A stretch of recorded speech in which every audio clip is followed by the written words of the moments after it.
I find with knitting, though, as an advantage in terms in comparing to other crafts is that number one, it's very portable. You can have it in your bag. You can literally knit anywhere. Anywhere. You don't have like a heavy gear to transport. I mean, you cannot do ceramic on a plane. You can knit on a plane. You're not going to paint in the subway. I mean, you can try painting in the subway if you want, but I don't necessarily recommend that.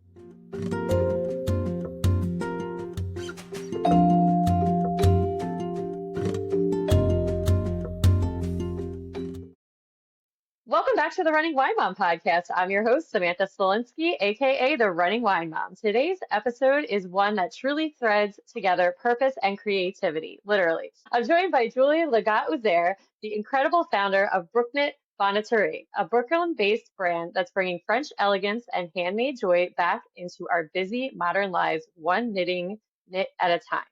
We talk about everything from reinventing yourself after 17 years in the corporate world to why knitting isn't just a hobby, it's a form of self-care, a community builder, and a legacy maker. Whether you've never picked up a pair of needles in your life or you dream in yarn and pearl stitches, this conversation is for anyone who's ever wondered what it looks like to build a business rooted in passion, tradition, and heart. So without further ado, let's welcome Julie. Hi, Samantha. Thanks for having me. Yes, I'm so excited. And we met at the Bebe Foodie event. Well, I think for the second time, maybe the first time we met at the Prego Expo and then at the Bebe Foodie event, which was great to talk with you and get to know you a little bit more intimately in that situation. Absolutely. The Prego Expo was a little intense and, running fast and going from one spot to another. So we had a little more time at the launch of Bebe Foodie app, which is from my friend Lucy, who is French too. That's probably a connection there. Yes, I met so many French American women, and it was just nice to see how wonderful the community was. And I mean, that whole day was just wonderful. I loved every second of it. So to start each episode, we have our wine, and win of the week segment. This is where we share our favorite bottle of wine, vent about something that's been bothering us, and celebrate our recent victories. So grab a glass, take a deep breath, and let's get started. So, Julie, what is your wine drink of the week? So my wine drink of the week is actually a wine that I will not have with me this week at all. So to give you a little bit of background, I actually grew up surrounded by winemakers. My family was into winemaking. My dad he's retired now, but he was a director of a wine cooperative in the southwest of France near Bordeaux. So one of my favorite one is actually one of his from the cooperative, which is a Sauvignon Blanc white wine, very fresh. And as we get into spring and, sunny, warmer afternoons, I'm kind of craving a little bit this wine right now. So it's not the one I can get, but that's the one I wish I could. And as an alternative, I will go for something like a Sancerre Blanc, which is, same grapes, Sauvignon Blanc, not the same location, but, kind of close enough for my taste. I love a crisp Sauvignon Blanc in the summer. It's like my favorite way to always unwind with it. It's like easy and refreshing and Yeah. So what is your WHINE of the week, your complaint? Yeah. So I actually, yesterday for Mother's Day, I gifted myself with stuck in my back. So I have like back pain. And that's the thing that I know is going to be, my winning thing for the week because it's not going to go over like tonight. So I'm going to carry that for the week. I'm used to, this kind of little, like a rock in your shoes. Instead, it's the back. But so it's going to be okay. But that's, the downside of starting the week. Yeah. I hope it gets better quickly. Well, what is your win of the week? So my win of the week, because it's Monday today, so I don't know when you're going to broadcast the podcast, but today is Monday, so I don't have a win yet. It's too early in the week. So I'm going to go back into win like a couple of weeks ago. So I have an 8-year-old daughter, and it's been like the longest time for her to get to ride her bike. She couldn't get to do it. And finally, a couple of weeks ago, she did it. And I felt like, a few pounds of, heaviness went away from my shoulder. I was like, okay, that's done. And that was a big win. So it's technically her win, but I felt it was also my win. Well, yeah, you had to teach her how to do it and cheer her on, right? So I always like to ask my guests, what is one significant challenge you've successfully navigated, shaping your journey to where you are today? Wow, one challenge. I think it was probably the transition from, the corporate world and my former career into becoming an entrepreneur, because the mindset is really different, because you shift, you have to shift from having some people above you, quite a few. I was not that senior anyway. And objectives and, tasks and things that you need to do, not necessarily knowing why you need to do them. And so it's not that this is perfect or imperfect. It's just like the transition is completely different, because on the other side, when you're a solopreneur, on your own. So there is a lot of freedom, but there is also a lot of everything, because Yeah. everything is on you.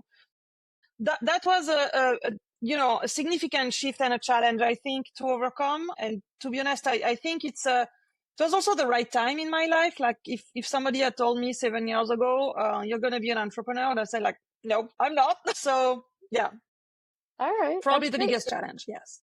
Yeah, I'm sure. I in the teaching world, it's very like, structured and you get your breaks and you get paid whether you do the best or the worst. And I see, coming into this world of entrepreneurship as well, I'm like, wow, okay, if you don't do it, it doesn't get done. Like, and you have to do the best Exactly. because that is, so I totally can see how that would be really difficult. So the running wine mom, we start with a little fitness. What is your favorite way to stay active? So I restarted running quite recently, and I completed successfully, because I finished it, race a couple of weeks ago. So I was very proud of that, because I only restarted like, a few months ago, and 5K, and I'm not 25 anymore.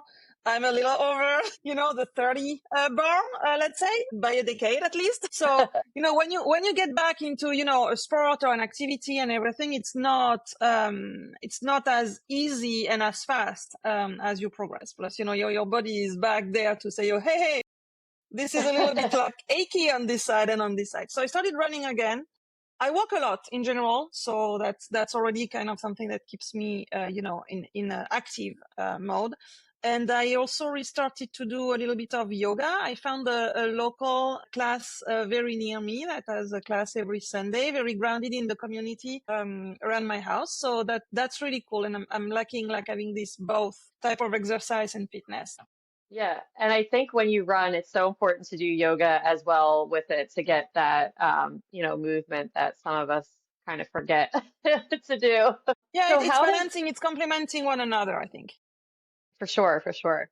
So how does maintaining your fitness contribute to your relationship with mental health? So I actually have several years ago now, over 10 years ago now, I had back pain and I had a back surgery. And so my back is my pain point, truly speaking. But after the surgery and everything, and believe me, because when you're stuck in pain, your mental health take a big toll. Because you cannot socialize, you cannot meet people, you're feeling like at your lowest. Not saying there are not other diseases, but it's really hard to be in pain like that. So, and then my surgeon told me, you can do any sport you like, no issue there, but the key is moderation. You can do anything. Like it was like telling me, maybe, like heavy weightlifting is not something you should do. I was like, that's okay. I won't do that. But he was like, you can run, you can play tennis, you can do whatever you want, but just never in excess. And that's something that was kind of stuck in my head, even on the mental health thing. Like, find balance in whatever you're doing. So you're running, but just don't run like, miles and miles, and not necessarily every day, and compensate with something else. And if you read a book, you don't have to read like 8 hours a day to finish your book. You just like find balance and rhythm in everything you do. So I find that, the fitness and also having some time to rest and not exaggerating in everything you do Right. is actually key to your mental health and a more balanced life. Yeah, I love that. And so before we get into knitting more in depth, what do you think the relationship in knitting and mental health is? So there is a path, and actually, so knitting is one aspect, but truly speaking, this is something that you can find as being advised on any platform which is trying to help people with mental health. Is about finding creative, crafting activities. Knitting is one of my choice, but I usually say, you do you. If you don't want knitting and you want to do something else, do something else. That's fine. It's going to help you. What I find with knitting though, as an advantage in comparing to other crafts, is that number one, it's very portable. You can have it in your bag. You can literally knit anywhere. Like anywhere. You don't have like a heavy gear to transport. I mean, you cannot do ceramic on a plane. You can knit on a plane. You're not going to paint in the subway. I mean, you can try painting in the subway if you want, but I don't necessarily recommend that. If you knit, you can knit in the subway. You can knit on the beach. You can knit in the mountain. When I'm going to the swim class of my daughter, I'm sitting there, I'm knitting. I see other parents, they're on their phone, which, so this is why I feel like it's a very practical, craft that you can have with you. You don't have a big setup to make. You can knit for 5 minutes and then put it back in your bag. Yeah, I love that. That's so that's the aspect that I find very convenient and practical there. Yeah, and I never thought about how easy it is to just like throw it in your bag. And I think people really undervalue the creativity. I think we lose it like somewhere in our, whether it's our late 20s or early 30s. And it's just so important to get it back. Like, I feel like I lost it for a while. And then in the last maybe 5 years, it's started to really come back. And it's such a difference for my mental health. So unfortunately, I can't knit very well. I tried it. I went to a class. Come to one of mine. Yeah, I need to come to one of yours because I really would love to do it. And I went, and the teacher was great. And I was just like, I am not getting this. And I was getting frustrated. But I want to come to one of your classes for sure. So, full disclosure, the first class or the first few, hours that you're going to start knitting, it's not the time where you're going to be relaxed. It's tense on your shoulder. You don't know what you do. You're just like, that's not where the mindfulness and the relaxation part come into play. You need to practice for that. But I guess it's a little bit like for any activity that you do. When you start a yoga class at the beginning, you feel like a complete, clown in there. You're the wrong leg is going up and then it's going on the side and you almost fall trying to find your balance. And little by little, you're improving and you know what you're supposed to do. You know what it's supposed to look like. So, there is no, it's not about perfection. It's about the journey. It's not about the destination, really, especially with knitting. So before we get more into knitting, let's talk a little bit about parenthood. Tell us about your family. Yeah, so I have a daughter, like I said, who is 8 years old. And I met my husband here in New York. He's Italian, so we are trilingual. I am the least trilingual of the triangle, but yeah. So she's 8 years old. She's going to a French American school here in Jersey City, and yeah. What were you least prepared for in parenthood? Everything. There is not. I think it's something that you need to invent a little bit every day. Mm-hmm.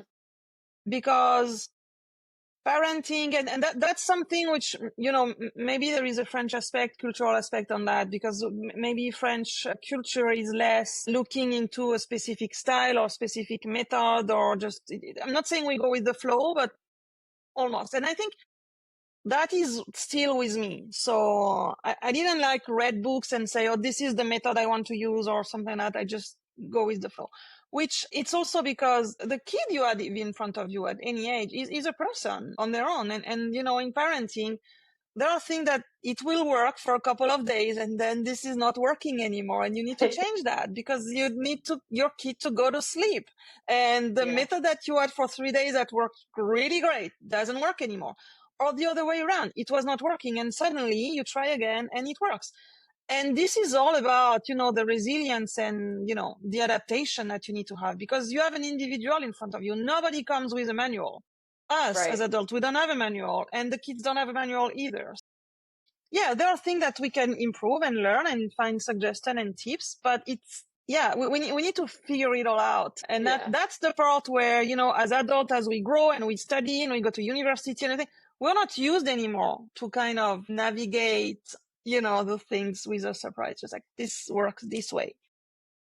No, well, it it's doesn't. Funny because, the main book that I read before I had kids about like parenting styles and prepping is called Bringing Up Baby. I don't know if you've heard of it, but it is about the way that the French raise their kids and how, and I'm like, it was the best book, honestly. Like, I don't know if it's true or not, but it essentially was like allow your kids to be bored. Like you can you can treat them like, they're a person essentially, not a baby, have them help you at like an early age. It all sounded a little silly, but also like I was like, but I love it. I want my kids to be doing this.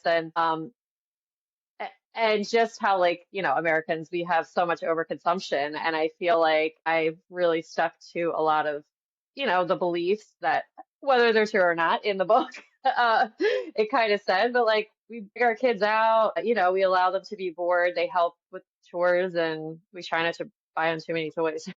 Yeah, I think, the other part on that is probably, so my husband is Italian, so it's probably like a similar approach to like education and parenting in general. So, but it's also the fact that, when you're like a family abroad as a one unit and you don't have, the grandparents around and everything, you have to work as a team. And the kids become part of the team. Not when Yeah. they are like 6 months old, of course not. But eventually they participate in everything. And most of my friends who have your expat, as we like to call ourselves, that's a little bit how it feels. It's just like, somebody has something to do, like the whole team is with them and behind. And yeah, when I do like, holiday markets for the knitting stuff, so she comes and she helps me. And Okay. then they will go by the day and do other things with my husband. And so it's also, it's not a family business because it's not her age or concern or anything like that, but she likes helping. She likes participating. We repainted a few walls in our house, last year and everything. She likes to have the role and help us doing that. We could have organized for her to be with some friends and have a play date and another play date and another play date, but it's also part of understanding we are getting a house and we all contribute to building this house together. So you can come and help. It's not that she has to paint all weekend long. No, she can go and do other things at some point, but she participates. For me, it was important that that happened.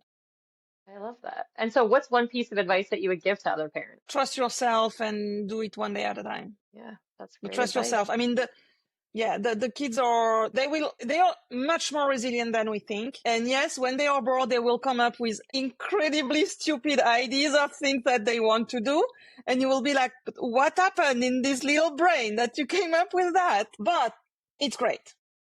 It's great. Yeah. And yes, to let them, find and, the imaginative play and doing things and building, give them a box of Lego and they can figure it out. Not even the Lego with instructions sometimes, just the Doing box it. of Lego Yeah. with no instruction. Right. Perfect. All right, so let's get into the knitting. Can you take us Sure. back to the moment when the idea of the Brooknit Bonneterie first spiked? And can you talk about what the So name means? yeah, so I'll start with the name and then I'll tell you how I get to that. So Brooknit Bonneterie. Brooknit is because at the time of the business idea and creation, we were living in Brooklyn in New York. So Brooknit, the Brook part of the name is from Brooklyn, and knitting, it's knit. So Brooknit made a lot of sense. Then I wanted to add like the French touch, and bonneterie is actually the French word for hosiery. Okay. So back to the stitches and everything with the sound of the bonnet, like the hat Yeah. and the bonnet, beanie word. So I wanted to have all of that. I also use sometimes the acronym of BKB for naming the company, which is not overly used right now, but this is probably something that will be used more in the future. So how I got the idea, I like the fact that you mentioned at the beginning that you lost the crafting, creative side of yourself a little bit in your 20s or 30s. Exactly the same. When I was a kid, I was surrounded by makers. I grew up in the rural France, in the southwest of France. Grandmother were knitting. I had a neighbor who I considered like a grandfather who was repairing chairs with haze. So a lot of that, winemakers all around. A lot of things were very tangible of people working with their hands to make something. So that was one aspect. And myself, I was always like, sewing clothes for my Barbie dolls, making like, I did I don't know how many bracelets, like friendship bracelets I've made with, Yeah. the little beads or the cotton strings, all of that. And then a little bit like you mentioned, probably when I was, student life and, studying and partying or partying and studying and then, relationships and friendships, I kind of lost that for a while. And it came back during the COVID years because we were at home. We had, number one, we had no mask. So just like, I can sew a little, so I will make some masks for us. So at least we can, go by a little bit. It was not perfect, but it was like triple layer cotton things. Right. So that worked. And then my daughter at the time was 3.5. So there isn't so much you can do or have them to do on their own. So I ordered everything you can imagine to have like craft supplies, pom-pom, beads, everything. And then I started to kind of reconnect with that. So I did that with her, and I reconnected with, the crafting and, manual activities. And at some point I was just like, I should try knitting. I was not knitting until 2020.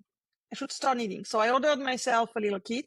I started, and I figured that with a lot of humility, I'm saying that, but I was really good at it in the sense that I was catching it really fast. I was trying other things. I was trying alternative, stitches and trying this and that. And that was clicking really fast. And this is how I got into the craft itself. And then there is I have a collaboration with a company in France, which I can talk a little bit later, but I was following them. There was a reorganization in my, I used to work for a big pharmaceutical company, corporate. There was a reorganization. And it was, the planets were aligning, and I'm just like, okay, it's time for a change. I spent 17 years, corporate, big pharma. It was the year I was turning 40, and I was just like, okay, it's now. So, and I decided to make the transition there. So how was that transition from corporate to launching your own knitting business?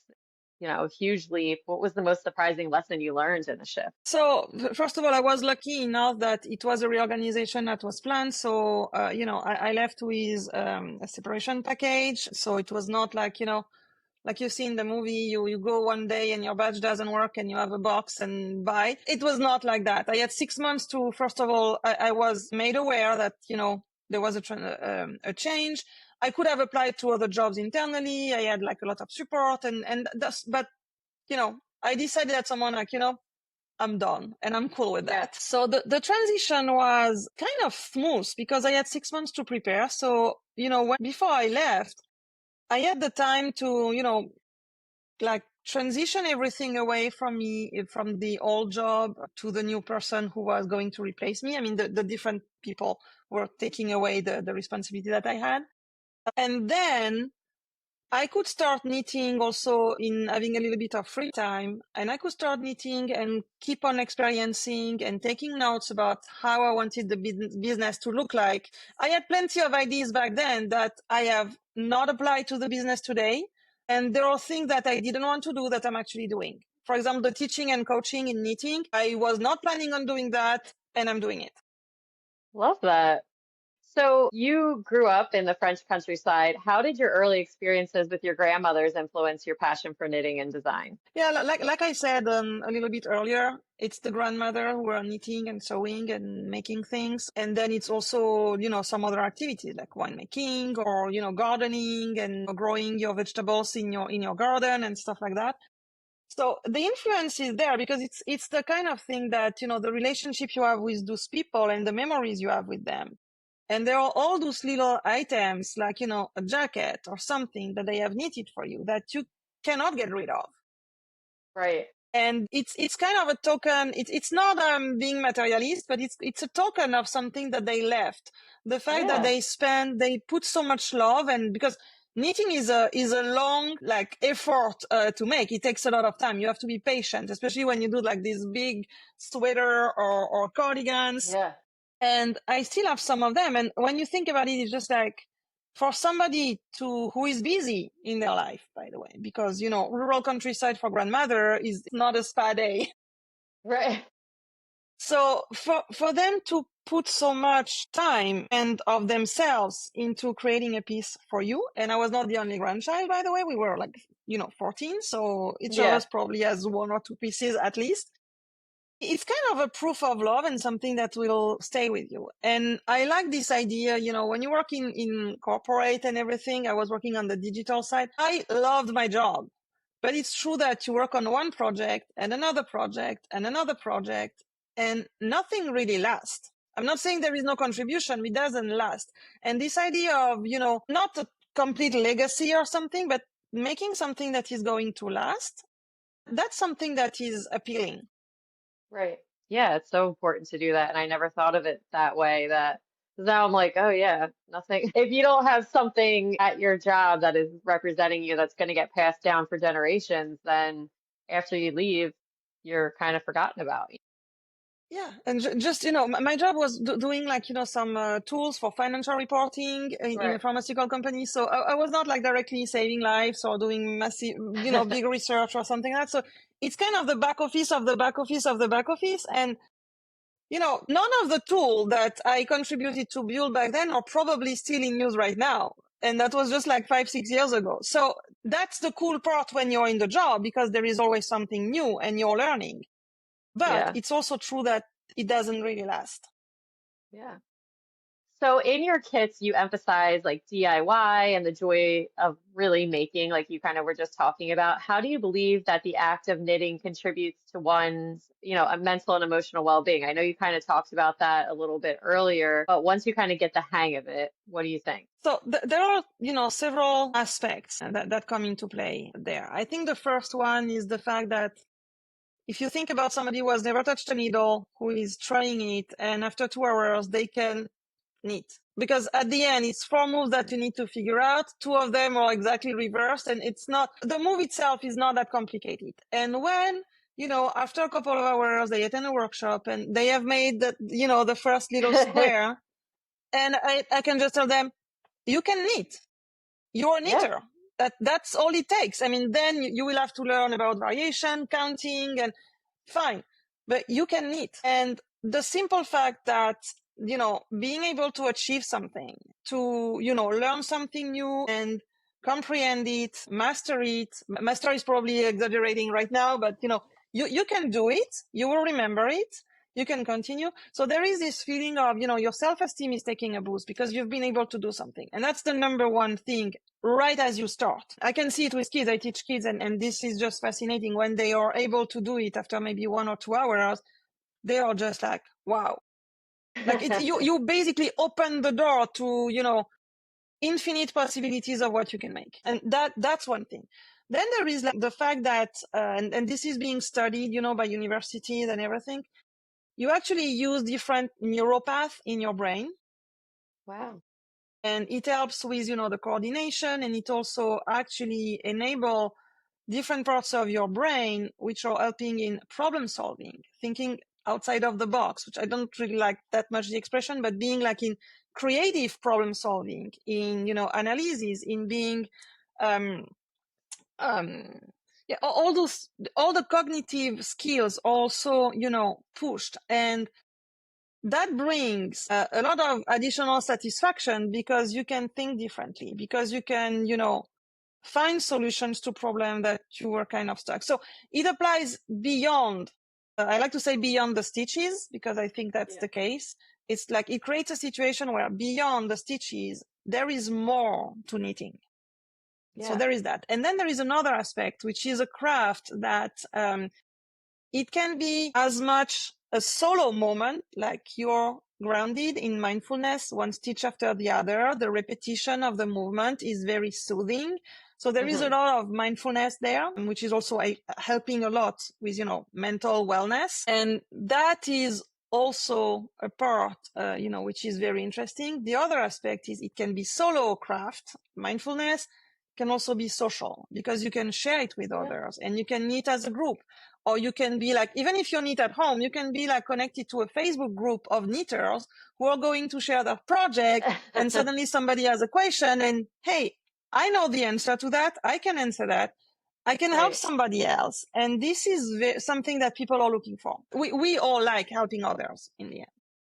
Yeah, that's so true. And I love that it can be social or by yourself, whichever kind of Yeah. mental health that Yeah. you really need. And there are So days you want to be, yeah, sorry. alone. So your business combines French design with American practicality. How do you balance these two cultural aesthetics in your creation? Yeah, so it's funny because I kind of didn't think of it this way at first, but I like the way you approached it, and I think there is a lot of truth in there. So I think the part of the French designs that I identify is the aspect of being timeless. I Yeah. like to create pieces that are not trendy for 6 months, because knitting is also like, a sustainable craft. It's also about slow fashion. It's also about things Yeah. that will last more than one season. And I like this idea of making pieces that can be, timeless, that you can reuse years after years and, Yeah. and maybe pass on to the next generation. That's one aspect of, on the French, touch maybe there. I love it. The practicality, I think, though I have to say that my partners in France are using the same kind of yarn, the practicality is also that all of the kits that I have, they use the same yarn. So it's a small business, upstate New York that, supply the yarn for me. And it's 100% merino wool superwash. And Okay. the choice of the yarn itself, of the wool, is actually important here. So it's an American yarn because I didn't want to get like into importing and exporting. And I'm really glad these days that I didn't get into that. So the yarn is from upstate New York. And merino is actually a fiber, which is a little almost magical. So it's a natural thermoregulator.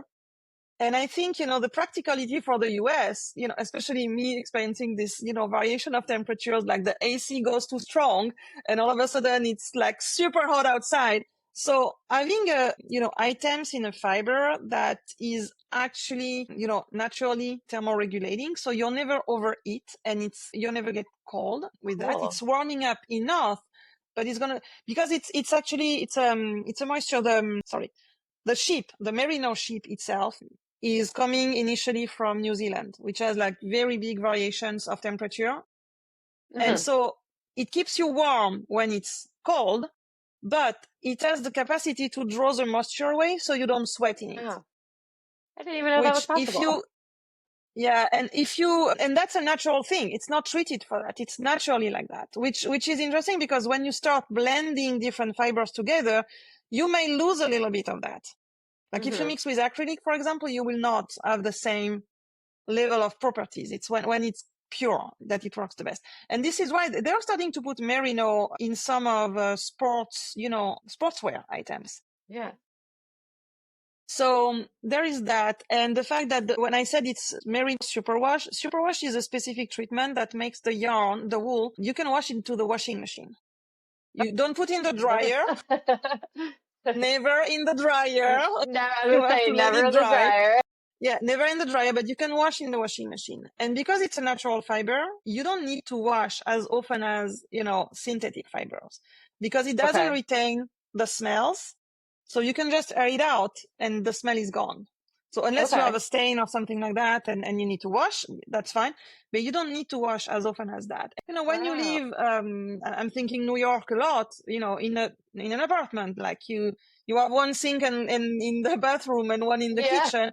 Yeah, you're not going to spend like, an entire afternoon washing your knitwear by No. hand and putting them everywhere in the flat for them to dry. So the fact that you have this convenience, and as you said, the American practicality probably of putting in the washer, you let it dry. Yes, you let it dry outside, fine. But it's already a little more convenient that a lot of things. That's awesome. And so another part of your business is that you feel as though building a community is really central to your mission. How have your workshops and knitting clinics kind of fostered connection among participants? So I have seen, first of all, I see first when people or like during the workshops or during the events or first of all, there is this bonding and sharing. People don't know each other most of the Hmm. time. I haven't done yet to places where a lot of people like they know each other, like they are a team already. Hmm.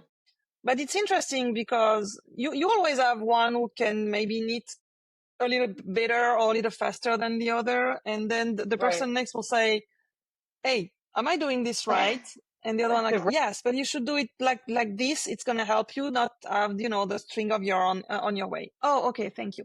So there is no competition. It's just bonding, sharing and helping. And there is always, because everyone has a little story of saying like, oh, I remember my grandmother used to knit this for me, or my mom did this for my kids, or And it's funny because you can see when people are telling these little stories that there is a little light in their eyes, a little, sparkle of things, like a memory that is coming back. That they don't get to speak about that often because it's not something you talk about all the time about, the grandmother knitting something, unless you're me, your job is knitting, then you speak you're about that talking all the about. time. But it's funny because it brings back something to people, a memory and some kind of reconnection to them. And I have seen people like exchanging numbers at the end of the workshop, like, I want to stay in touch with you. And they exchange numbers. I don't know if they are still friends or not, but it was really great. And I'm exploring the idea of having a WhatsApp community potentially with some of the students who are like, coming regularly to the workshops. Sip and Knit, or I'm opening another one soon, which is called, I will call Needles and Nibbles, because it's going to be at a cafe. So you can. I love that. So one is with the wine and the other one is more with the cafe and croissant. Yeah. To all But people. I will see if I want to do that, because I have to admit that it could feel a little counterintuitive that you want to disconnect from your phone and then you get back in your phone with a WhatsApp community. So I'm not anti-technology, but I also don't want to create a space and all of a sudden people are just like, no, you know what? I need to stop the notifications because it's too much. Yeah, that's not the goal. So if it can help people staying in touch and, asking a quick question and somebody else can help, I'm all for that. But I just also don't want this to be a burden on people who are part of it. We have all a lot of WhatsApp group, right? So especially as moms, I guess. The idea of it is great for connection, but like I have had to step away from so many of them just because it's like it's too many notifications and I'm like, I need to answer and I can't keep up. And then, it's just a lot of, so there's there's advantages of it too. So that's why I'm kind of exploring the idea, and I will ask, the students if they are interested or not, because if they are interested or not, that's totally fine. And I'll just keep that away. Yeah. You see the setup. So also your kits kind of cater to various skill levels. How do you approach designing a kit that is both accessible to beginners and engaging for seasoned knitters? Yeah, that's a great question. So there are kits that are more like really for beginners and some others for seasoned, and some others are just, anyone. Because for even, the quick and easy sometimes can be very satisfying for a seasoned knitter.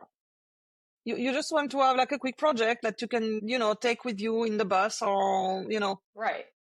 Something quick that you can have with you at all times. Sometimes, knitting a sweater and having it in your back can feel heavy. So it's nice to have things also on the go. But what I have done so far, which is something that I'm finding I like it a lot. So most of my kits and the designs that I've made are just with a single color, except the one with stripes, which have two colors.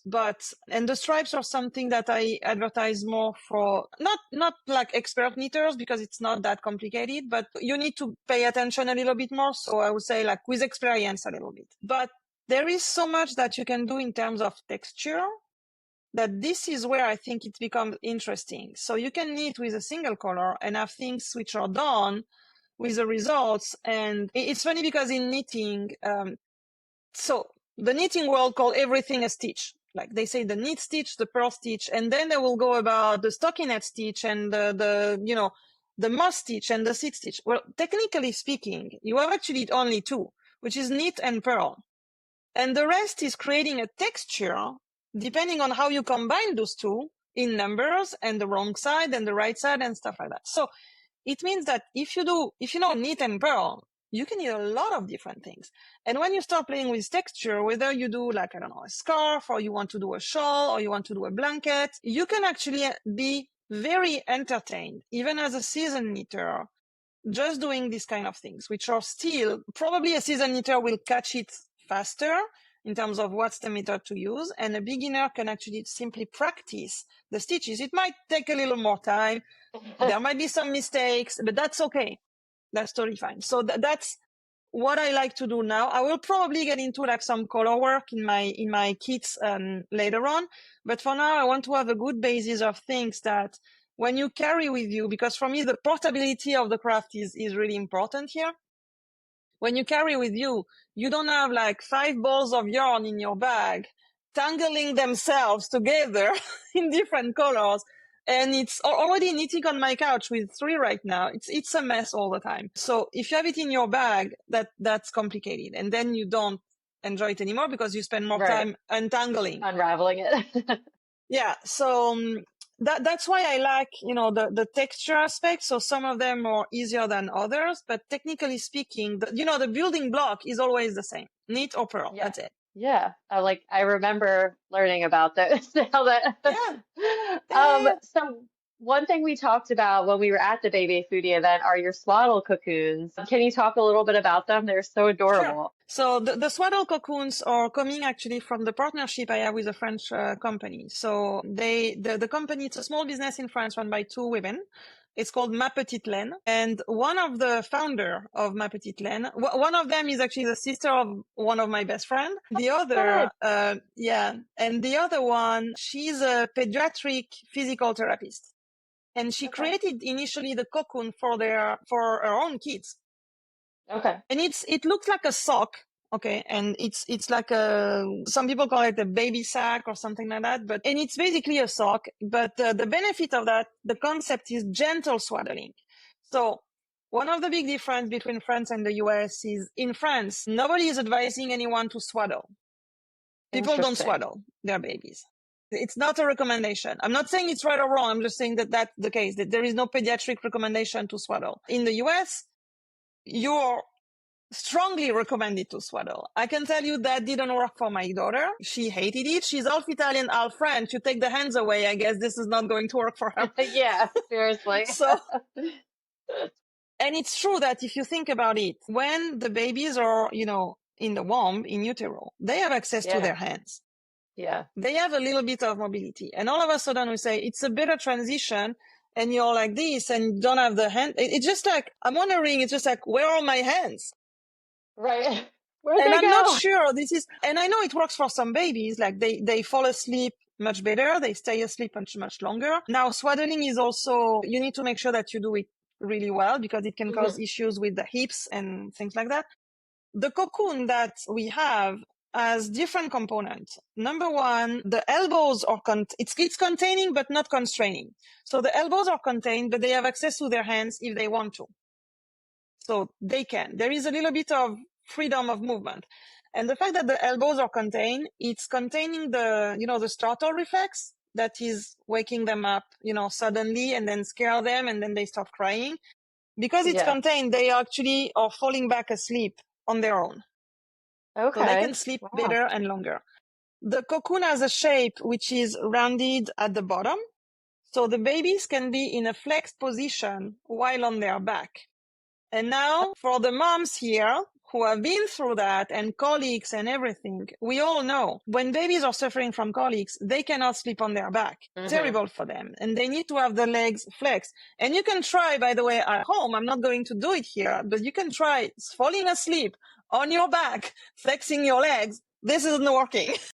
No. So there is that, and the fact that the top of the cocoon is rolling out, so it can never be on the way of breathing. So it's extremely safe. Good.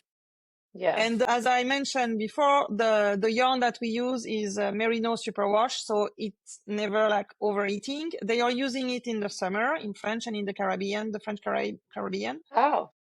because the babies, you can have the baby, it's super soft and the Merino is also doesn't report any skin allergy. Yeah. So you can have the baby, even with sensitive skin, just basically in their diaper. Right. And not wearing Okay. anything else. And they Yeah. won't sweat and they won't be cold. And so that's among like the key benefits. Those are the ones. And then there are others. The fact that it's safe and the hands are free makes it also an item that you can use up until 6 months, because when the baby is rolling over, the hands are free. So it's not dangerous. Yeah. Wow. I All wish. of those things are, coming into play. It's a little magical. Yeah. I'm actually the only one having the cocoon, the French version of the cocoon here in the US. We have an Wow. exclusive partnership together on that. We don't do import and export. It's, I give them a percentage of my sales, on those ones, but the yarn is coming from the US and we make it in the US. It's available as a kit or it's available hand knitted, which so far I knit myself. Oh, wow. That is so neat. Like, how cool is that to have knowing like this came from you. I love that. Um, Thank you. and I think that is, I'm like all the like startling, movements, all that's coming back to me. I'm like, it hasn't been Yeah, for a yeah. while, but like, oh my gosh. It's like, and you don't miss that, right?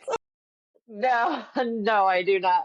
So, wow, you have told us so much. I've learned so much about knitting. I know all the listeners have. When you look back years from now, what do you hope your business, knitting, it has left behind, not just, in the world of knitting, but in the lives of the people who picked up your kits and or have attended one of your events? In terms of what I would love to hear one day is like one of the students that I have in the enrichment class is now a mom, and she's teaching her kids how to knit, and she tells, oh, I learned that in school in my enrichment class, and my teacher was Julie, and I I love would love that. that to happen. Yeah. I would love that. I would love for, somebody that might have been suffering from any kind of, because I'm opening programs for education, for B2B, but also for healthcare providers to offer it as a service.